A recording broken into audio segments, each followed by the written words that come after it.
It was a dark, dark night, and there were some dark, dark woods.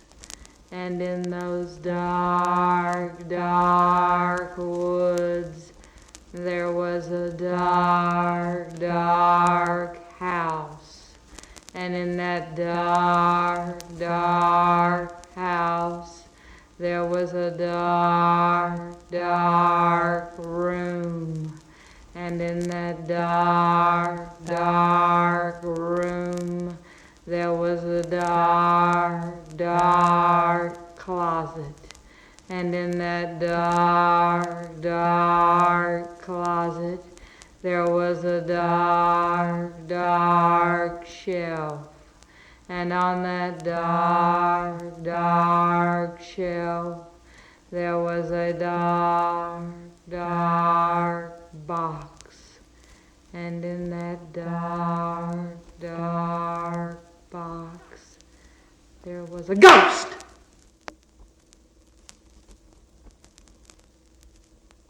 I'd like to tell you a story using an auto harp. Some of you might have seen this before. It's one of those instruments where you press a button and kind of strum it and you get real nice sounds. And this one, though, I use it for storytelling and for sound effects. And I'd like to tell you a story that's all about Sody Sallyraytus. Now, in case you don't know what that is, that's baking soda. And if you're going to bake up any biscuits and breads and things like that, you have to have some Sody Sallyraytus. Now, there's a song in this story. It's kind of silly, and it goes, Sody, Sody, Sody Sallyraytus. Want to try that with me? Sody, Sody, Sody Sallyraytus. Once upon a time, there was an old woman, an old man, a little girl, a little boy, and a pet squirrel. And one day they got to talking about biscuits, and everybody's mouth got to watering, thinking about those biscuits with honey and butter dripping all over them. And finally that old woman said, all right, I'll go make some.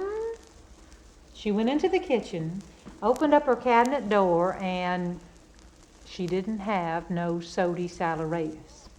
So she turned to that little boy and she said, You go on off to the store and get me some Sody Sallyraytus and hurry on back here now, you hear? So that little boy, he headed for the door, and that old woman, she called after him. She said, Now, don't you be forgetting what you're going after. So that little boy, he just started jumping down the road, and he was just a-singing so he wouldn't forget. Sody, Sody, Sody Sallyraytus. He kind of jumped right across the bridge, went right into the shop, and asked that shopkeeper for some Sody Sallyraytus. The shopkeeper handed him a little poke of it there, and he took that bag and jumped back across that bridge. He got right to the edge of it, and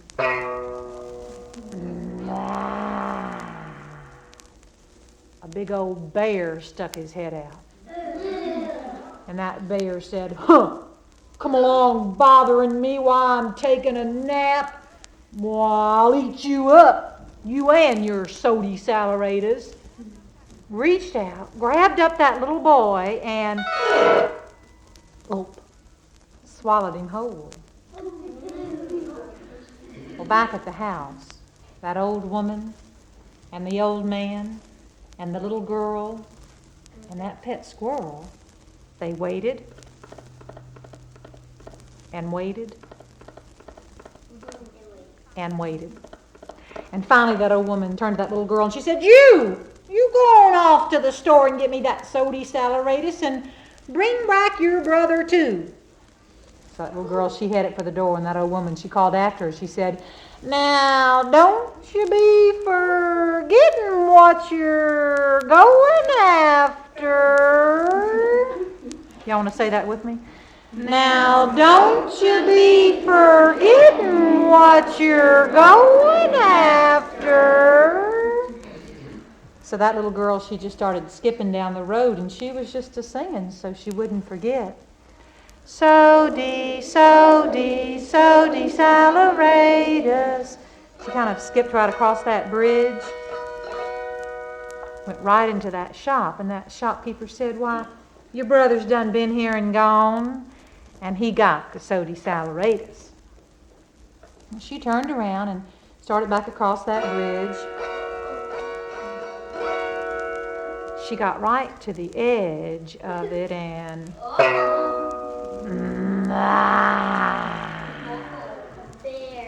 I swallowed a little boy, him and his Sody Sallyraytus. And I'm going to swallow you too. Reached her, grabbed up that little girl and swallowed her whole. Well, back at the house, that old woman and the old man and the pet squirrel, they waited and waited and waited. That old woman turned to that old man and she said, You go on off to the store and get me some of that Sody Sallyraytus." Crawled after him. She said, "Now don't you be forgetting what you're going after." So that old man just started down that road, and he was just a-singing so he wouldn't forget. Sody, Sody, Sody Sallyraytus. Got to that bridge and went a hunka, munka, bunka, right across it. Went right into that shop, and that shopkeeper said, "Why, they've done been here and gone. They must have stopped beside the road to play." Well, he turned around and went back across that bridge, hunka, munka, bunka, got right to the edge of it and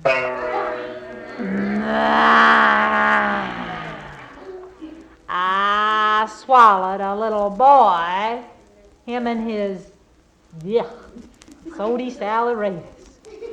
I swallowed a little girl, and I'm going to swallow you too. Reached out, grabbed up that old man, and swallowed him whole. Back at the house, that old woman and that pet squirrel, they waited and waited and waited. And finally that old woman said, "Oh, if you want anything a-doing, you got to do it yourself."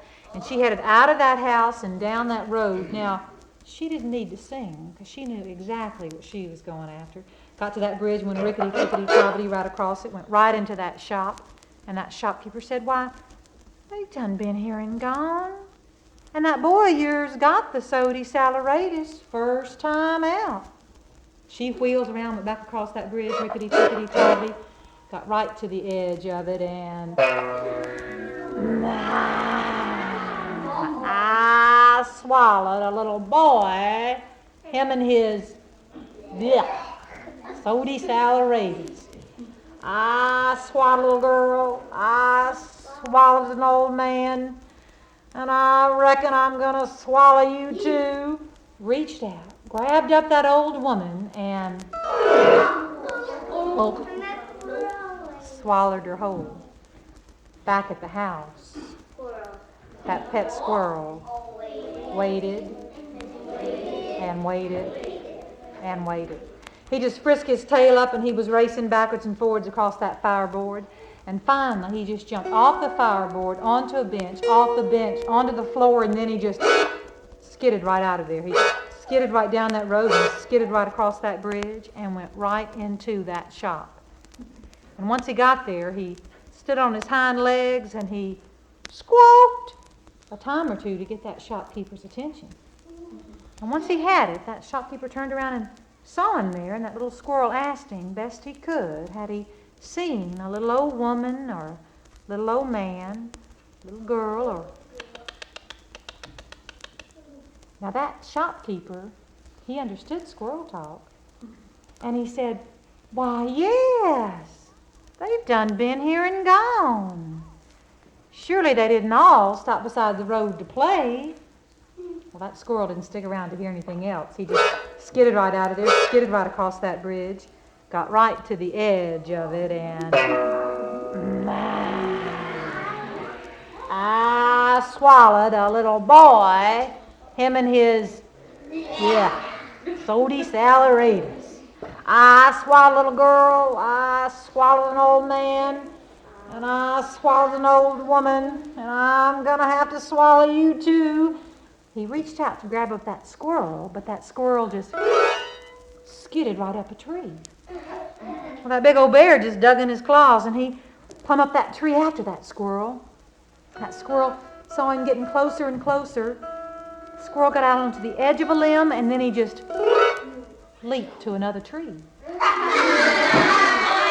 That big old bear got out onto the edge of that limb, and he said, if you can make it with your little feet, I know I can make it with my big ones.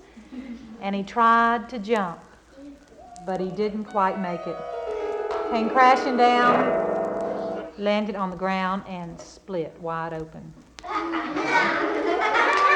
Out stepped that old woman, out stepped that old man, out skipped that little girl, and out jumped that little boy. And first thing off, you know what that old woman said?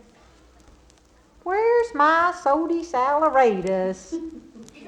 That old boy said, here it is, and handed her that poke. And they all went home as fast as they could. But you know who beat them there? The squirrel got out ahead of him, got up on that fireboard, and he was just a-racing backwards and forwards, a-waiting for that old woman to take them biscuits out of the oven. And once she did, she kind of broke off a little piece of it and blew on it some, handed it up to him, and he took it in his paws and he nibbled it down, and he reached for some more. And do you know how many biscuits that little squirrel had that day before he was full? No. He had 10 whole biscuits. And those were biscuits that were made with Sody, Sody, Sody Sallyraytus. Thank you very much.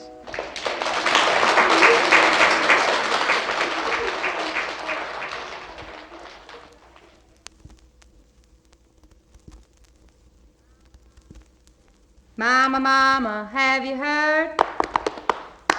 Pop's gonna buy me a mockingbird. And if that mockingbird don't sing, Pop's gonna buy me a diamond ring. and if that diamond ring don't shine, Pop's gonna buy me a bottle of wine. and if that bottle of wine gets broke, Pop's gonna buy me a billy goat. and if that billy goat runs away, Pop's gonna spank my boomsy-a. and if my boomsy-a gets sore, Pop's gonna buy me a grocery store. and if that grocery store burns down, Pop's gonna buy me an evening gown. and if that evening gown don't fit, Pop's gonna say, I quit. I quit.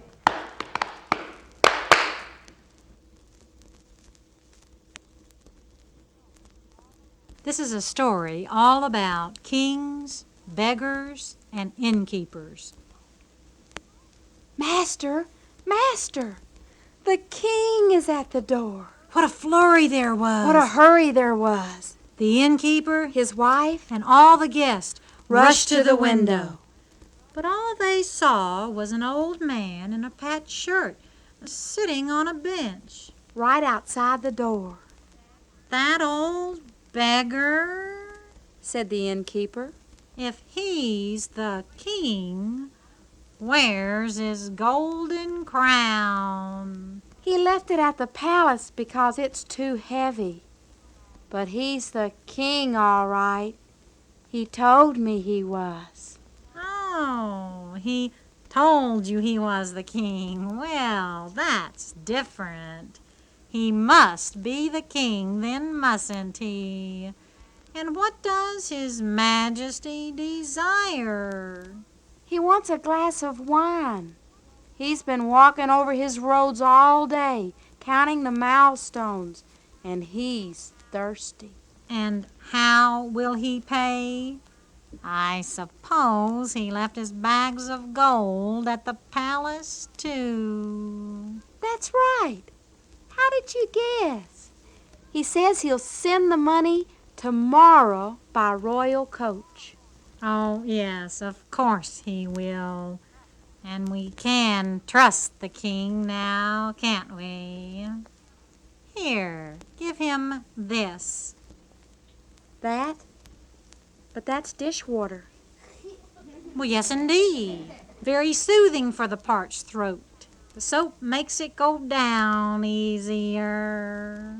Well, you know better than I. And he took the glass of dishwater to the old man. After a while, he came back. Master, the king didn't like the dishwater. Oh, mildew. Whatever shall I do? Don't worry. I gave him the ale I was saving for my supper, and he said it would do fine. That's very smart of you, little Baggett.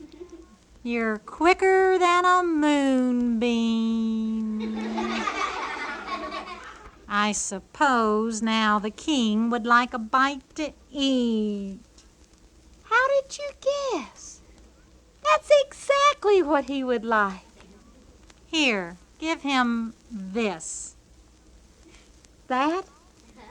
But that's the dog's dinner.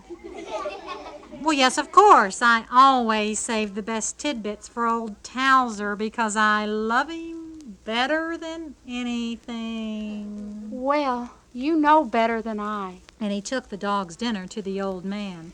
After a while, he came back. Master, the king didn't like the dog's dinner. Wilting lettuce. Whatever shall I do? Don't worry. I gave him the loaf I was saving for my supper, and he liked that fine.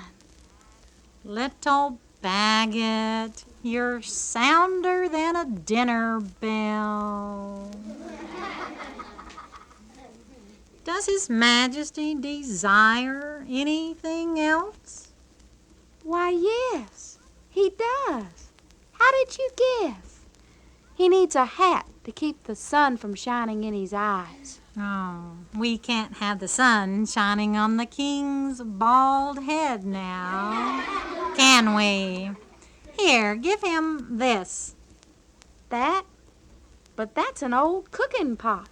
Well, yes, indeed. The best kind of hat there is. It'll wear like iron. Well, you know better than I. And he took the pot to the old man.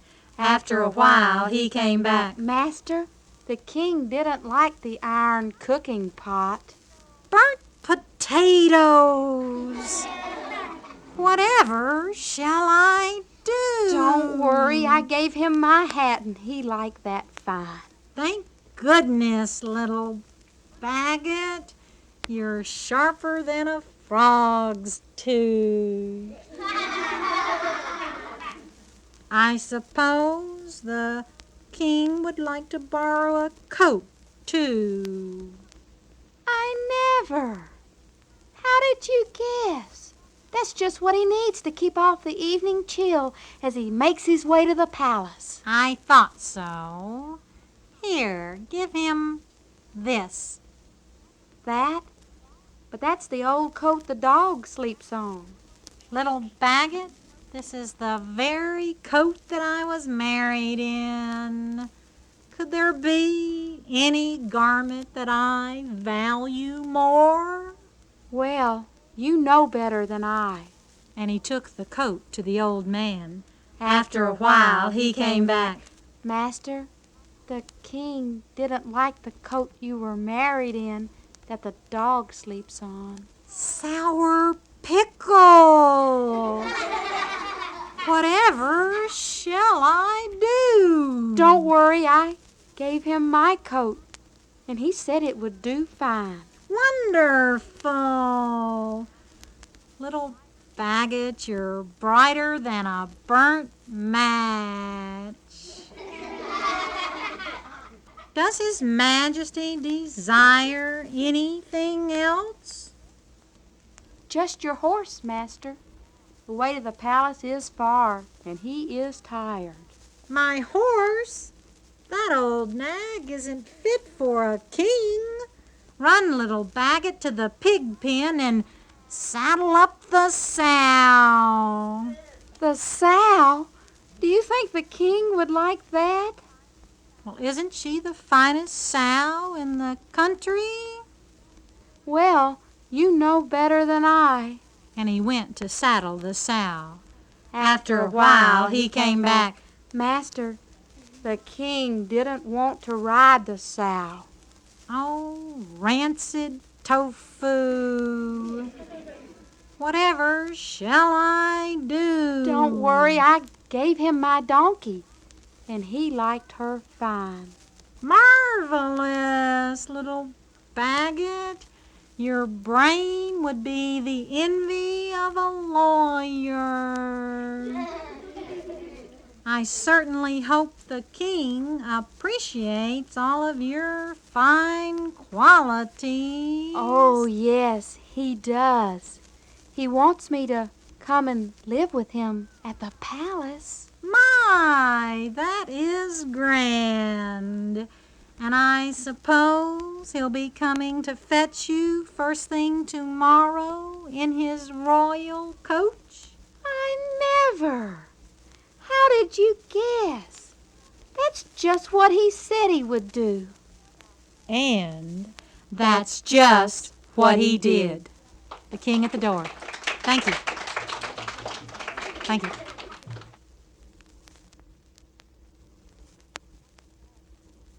I'd like for us all to go on a ghost hunt. And to get to where we're going, let's walk with our hands slapping our legs. And if you have to jump, jump real high with your hands way up in the air. That's good. And if you hear anything, kind of put your hand up to your ear and listen real careful. And I'll say the words and you can do the actions with me. Once upon a Halloween night, there was a brave little girl. And she said to all of her friends, I'm going out to find me a ghost. So she started out walking. She creaked open the gate. And she slammed it shut. And she kept on walking. But she hadn't walked far till she heard a cat. Meow. But no ghost, so she kept on walking. Soon she came to a bridge and she walked across it. And she kept on walking. But she hadn't walked far till she heard an owl. Hoot, hoot, hoot. Still no ghost, so she kept on walking. Soon she came to a ditch. She couldn't step across it, so she said, I'll just jump it. So she backed up, and she started to run, faster and faster, and she jumped the ditch, and she kept on walking. Soon she came to a swamp, so she jumped in and she waded across. She jumped out and she kept on walking. Right through some mud. Out of that mud. And she started up Graveyard Hill. There it was, a big old scary ghost. Ah, she ran down that hill. She ran through the mud. Out of that mud, she jumped into the swamp and she waded across it. She jumped out and she ran on. She jumped across the ditch and she ran on. She heard an owl, ooh, but she ran on. She ran across that bridge and she ran on. She heard a cat, meow, but she ran on. She ran through the gate, slammed it shut, and she said, oh, that's just a ghost. And all of her Halloween friends said, boo. And that's the story of the ghost hunt. Thank you.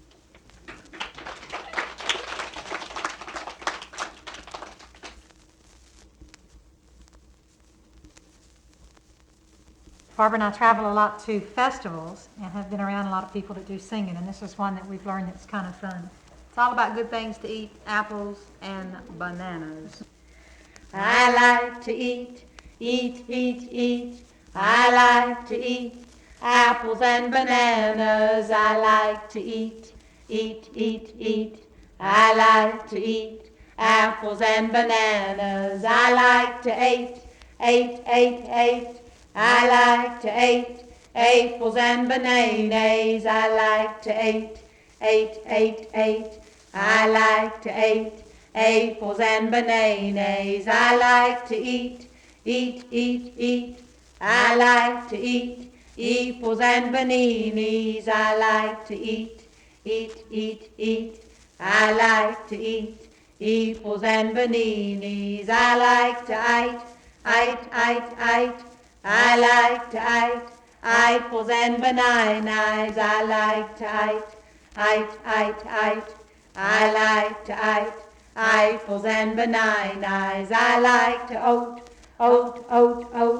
I like to oat apples and bananas. I like to oat.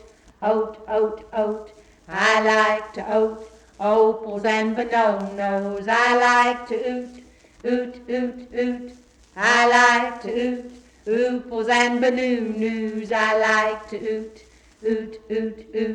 I like to oot apples and bananas. Now we're through. Now we're through with A.E. I love you.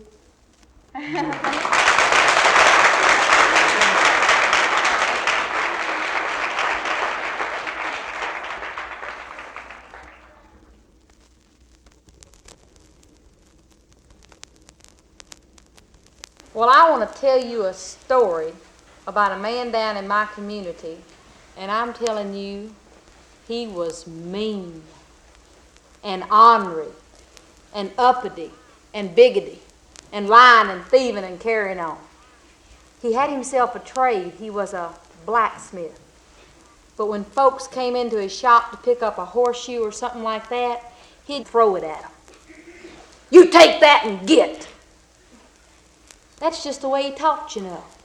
Never went to church on Sunday, never saw the inside of a Sunday school a day in his life. He even had himself a Lord-given name. His name was John. But nobody ever called him John. They all called him Wicked John. Now I'm telling you, there's only one good thing you could even say about Wicked John. And that was that he did treat a stranger right. You know, a stranger would come into the settlement there and folks would talk about him real suspicious like behind their back. But old Wicked John, he might give a stranger a plate of food or even put him up for the night. I'm going to tell you what happened one day. Old Wicked John was a-working in his shop, and he looked right out his door there, and he saw somebody coming down the road. They were all bent over on 2 sticks, and these sticks were just a-shaking, and it was a poor old raggedy, taggedy beggar man. And old Wicked John waited till he got right up to the door, and he hollered at that stranger. He said, "Come on in here and sit a spell." "Thank you. I thank you kindly." And that old beggar man just sort of eased inside the doorway there and leaned up against the wall. And Wicked John closed one eye and took a good look at him. He thought that poor old man looked like death eating a cracker without the cracker. So he thought he'd keep him alive just a little bit longer, maybe with some food or something. So Wicked John went into the kitchenway there, and he bought out a big old plate of victuals. Boiled sweet potato, big hunk of ham meat, some greens, beans, black-eyed peas, and a big old tall glass of sweet milk. And he set that down in front of that man and said, "I hope you can find something here you can eat." "Thank you. I thank you kindly," said that old beggar man, and he started in eating, feeble-like, but best he could. Old Wicked John went back on to his work. He kind of forgot all about that stranger. Next time he looked over that way, though, he couldn't believe what he saw, 'cause that stranger commenced to straightening up. Straightening up, I tell you, all the kinks came out of him. And there standing before Wicked John was this big, tall, stout man. And he had long white hair, long white beard, and he was dressed in a white robe down to his feet. And in his hand there was a gold key. "Confound," said Wicked John. "Where'd you come from where folks dress like that?" And that stranger spoke up. He said, "John, I don't reckon you have any way of knowing who I am, do you? Being as how you never go to church on Sunday and you've never heard the word of the Lord. But John, I'm going to tell you who I am. I'm St. Peter, straight down from keeping the gates of heaven." Well, Wicked John, he just started in laughing. He was laughing so hard he was bouncing off the wall. St. Peter said, "It don't make no never mind, John, if you don't believe me. But I'm going to tell you why I'm here. Once each year I come and roam this earth and I try to find me one good man or one good woman what'll treat me right. And when I find them, John, I grant them 3 wishes. Now you've done right by me here this day, so anything you wish for, it'll be that-a-way." 3 wishes, huh? And he thought of the first thing popped in his head. You see that high-back rocking chair? Now that is my favorite chair. And come of an evening when I'm done with the job of work, I like to go over there and sit in it. But these low-count lazy cooters that live around here, they'll come up and plop down in my rocking chair, and every time I want to get in it, I got to be throwing somebody else out of it first, and I just wish, next one to sit in that rocking chair, that it'll just hold them tight and rock them crazy until I turn them loose. Well, St. Peter took out a pad and a pencil there, and he wrote that down. John, your wish is going to come true. But I'm going to say something here, John. You don't have to take your wishes here on the earth. You can make one wish for the good of your soul. Wicked John thought the next thing popped in his head. You see that sledgehammer? Now I need that tool. These feisty young'uns come over here after school.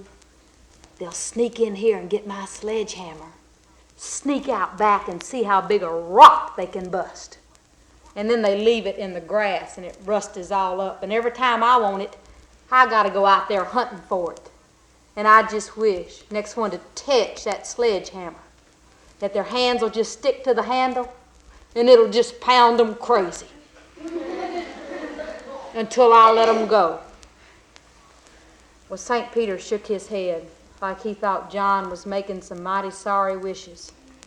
But he said, it'll be that-a-way. Now, John, you've only got one more wish. Next thing popped in his head, old Wicked John looked out his doorway there and he said, you see that fire bush? Now that's one of them old-timey thorn bushes. And come of a spring, it's got the biggest old red blossoms you ever did see. But it's lucky to live that long, 'cause folks will come up here fox hunting, riding them fancy horses and having on them little red caps and them little red jackets. And every time they go by that fire bush, they feel like they can break off a switch or two. And then folks will bring their wagons up here. Take them wagons backwards and forwards and backwards and forwards and mommy mick that bush all up. And I just wish, next one to touch that fire bush, that it'll just grab them up and take them down to the middle where them thorns are the thickest and hold them there until I turn them loose. John, your wishes will come true, but you sure lost your chance. You might have made one wish for the good of your soul. And St. Peter turned around and he started heading out the doorway there. And he was real careful not to touch that fire bush or nothing. Started walking on down the road. And Wicked John didn't see which way that stranger went nor nothing. And I'm telling you, John lived up to his name. In years to come, he got so wicked and so ornery and so uppity that he came to be known as the meanest man in the world. And the devil come to hear about it. And the devil thought that it just wouldn't do having somebody meaner than him. So one day, he sent one of his little boys to fetch Wicked John. Wicked John was working in his shop, and he looked out his doorway there, and there standing in the door was a little horned devil. Little bitty baby devil come about up to your kneecaps and had two little baby horns sticking out of the top of his head. Okay, old man, my daddy sent me to get you. Said to bring you right on back right now. You got me? Look at here, you little red impertinent thing. I ain't going nowhere till I get this horseshoe finished. You got me? Aw, come on, old man. This is my first time out, and Daddy says I gotta do it right. Come on, let's go. I got a customer going to be picking up this here horseshoe of an evening, and I ain't going nowhere till I get it finished. Well, okay, old man, but hurry up, 'cause my daddy don't like to be kept waiting. And he came into the shop and was looking around for something to do, and he spied that high-back rocking chair. So he walked over to it, and he sort of eased and reared back in it and started in a rocking, waiting for Wicked John to get through there. And he did. Old W.J. finished up that horseshoe, soused it in a cooling tub, laid it up on a shelf of sand, and reached for another one. Old man, you said just one. About that time, that little devil tried to come up out of that rocking chair. The more he tried to come up out of it, the more it helped him. And the more it helped him, the more it rocked him. Whammity-bam, whammity-bam, whammity-bam. The back of his little head on that chair back, he started in a screaming. Oh, man, this thing's beating my brains out. Let me go. Wicked John said, I'll let you go if you get out of here and promise I'll never see or hear from you again. Well, I hope you never see me again. Whammity-bam, whammity-bam, whammity-bam. Well, turn him loose. And that rocking chair dumped that little devil out into the floor. And as soon as he could get his little legs up under him good, whippity-cut. Out the door he flew. And it wasn't 5 minutes later. There, standing in that door, was another devil. This was about a 7th or an 8th grade sized devil. And he gave Wicked John the meanest look he could muster up. He said, hey, old man, my daddy sent me to get you right now and said to be bringing you on back with me. Let's be going. Looky here, son. I got this here iron wagon tire ready for the forge. Wicked John started on back a working. That devil said, old man, my daddy said he'd scorch me good if I didn't have you back in 3 minutes. Now let's go. I can't hear you, son. I got this thing pounding in my ear. And Wicked John kept on a-hammering. And that devil saw how Wicked John was having it right awkward, trying to turn that big old heavy iron wagon tire with one hand and hammer it down with the other. Here, old man, you give me that sledgehammer. I'll help you out. We got to be getting out of here. So that little devil started in a-hammering, and old Wicked John was turning that wheel. And when he finished, he laid that wheel over to the side and said, what you pounding so hard for, son? that little devil just started out across that floor. That hammer took off with that little devil up the side of them walls and was wheeling and dealing and throwing him all about, jerking his legs up one way and down the other, and he started in a screaming. Oh man, this thing's doing its number on my hands. Let me go. Wicked John said, you get out of here and never let me see you again. When I get out of here, you better believe you're not going to see me again. Well, turn him loose. Now that sledgehammer turned loose of that devil, caught him wrong side up. Just flung him up to the rafters. And as soon as he landed and could get his legs up under him good, whippity-cut. Out the door he flew. And I don't have to tell you, it wasn't 30 seconds later. There, standing in that door, practically covering the whole thing, with them old horns roached back over the top of his head, and them old eyes just a glowering, tail just a swishing, and that old cow's foot just a tapping, was the old boy himself. Wicked John looked up and then went right back to his work and pretended like he didn't see a thing. Okay, old man, said the devil. I had to come and get you myself. And I am taking you off with me right now. And I ain't taking no foolishness neither. Well, howdy. Come on in and sit. I ain't gonna sit in no chair of yours. Well, suit yourself, but if you could help me out here with this hammering, we'll be out in half the time. I ain't gonna touch no sledgehammer neither.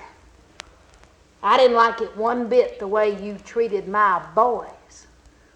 And I am taking you off with me right now. Well, Wicked John just spit in his hands and he took a step forward and said, you and who else? You just touch me, Big Red, I dare you. Well, this made the devil flew mad. And he reached out and just grabbed a hold on to Wicked John. And Wicked John reached out and grabbed a hold on to the devil. And they started butting heads, biting and a kicking and a clawing and a fighting, and all of a sudden, old Wicked John looked and saw that devil's tail swishing free. So he just reached over and put a big old kink in it. The devil just screamed out. And then all of a sudden, the devil just reached around and grabbed Wicked John by the back of his seat breeches and threw him out that door. And they got outside in that dust and dirt and fighting and a clawing and a biting and a kicking, and that devil got old Wicked John down by the throat. The devil said, old man, I, the devil, am going to whoop up on you something terrible. Just let me find me a switch. Reached over and touched that fire bush. And it just grabbed him up and took him right down to the middle, where them thorns are the thickest. And Wicked John, he went right over to the bush there and looked down in it. He heard this little bitty voice coming out of the bush. Mister, would you please tell this bush, turn me loose? Who is it you were going to whoop up on? Nobody. Mister, nobody. Would you please tell this bush, turn me loose? You got to be making me a promise that you nor none of your boys are ever going to come back here bothering me again. Oh, I thank the Lord you'll never see me again, said the devil. Well, turn him loose. That fire bush let loose of that devil. He had hair and leaves and thorns hanging all over him. And when he left, it was the biggest whippity-cut of all. And you know, we've all got our time. And Wicked John went right on up into old age, being the meanest man in the world. But one day, he just up and died. And when he did, he headed right out of his shop and straight on up, up, up. Got right outside the gates of heaven there and clanging and a-making racket, and St. Peter opened up the gate and looked out. Why, John, whatever are you doing here? Well, I've done up and died, and I need a place to go. So I thought I'd come in here and look around a bit. John, we have got to check the book to see if you can as much as set a foot in here. Well, St. Peter opened up that book. John, this is your credit side. It's all the good deeds you've done in your lifetime. You see this? One or two little entries up here at the top? Now, John, I'm going to show you the other side. St. Peter turned that page and he said, your bad deeds, John, are written clean down to the bottom of the page. And in the last 7 years alone, you did so much meanness that I had to start writing it in sideways. And then I had to fill in the margins. John, you can't as much as set a foot inside these heavenly gates. Well, confound. And old wicked John just turned around and he started heading down, down, down. And it just so happened that right outside the gates of hell that day, there were 5 or 6 little devils. And they were all playing pitchball with a hot coal of fire. And one of them was that first little devil what had seen wicked John. Oh, Daddy! Hey, Daddy! Come here quick! You ain't gonna believe this! Look who's coming down the road! That devil looked out. Bah! Bar and lock these gates, boys, and y'all get in here behind me. All them little devils got in behind that big old devil, and they were just trembling and a-shaking. Old wicked John comes down the road, hands in his pockets, whistling, comes right on up to the gates. And that devil said, old man, why don't you just turn around and be put off? 'Cause you ain't coming in here. Well, confound. St. Peter just told me that I couldn't get in up there. And now that I hear you telling me that I can't get in down here, I've done up and died. Just what am I supposed to do? Just where am I supposed to go? Well, the devil looked like he kind of took that on as his problem to worry about. And then he got himself an idea. The devil reached down and picked up a big old pair of long tongs and reached way back in that furnace where them coals are the hottest. And he got him a big one. And the devil eased that coal out through that gate there, and he said, "Here, old man, why don't you just take this here ball of fire and you go off and start a little hell of your own somewhere?" Well, wicked John reached out and took that light, and he started to wander. And to this day, folks up in the mountains see a bob of light. And some of them call it the will-o'-the-wisp. That's the jack-o'-lantern. And do you know what the scientific community says? That light can be explained. That's nothing more than swamp gas. But wicked John wanders. And if you're looking out a window somewhere at night and you see a little flick of light that nobody else knows what it is, I reckon you and me, we know who it is, don't we? It's wicked John. Thank you.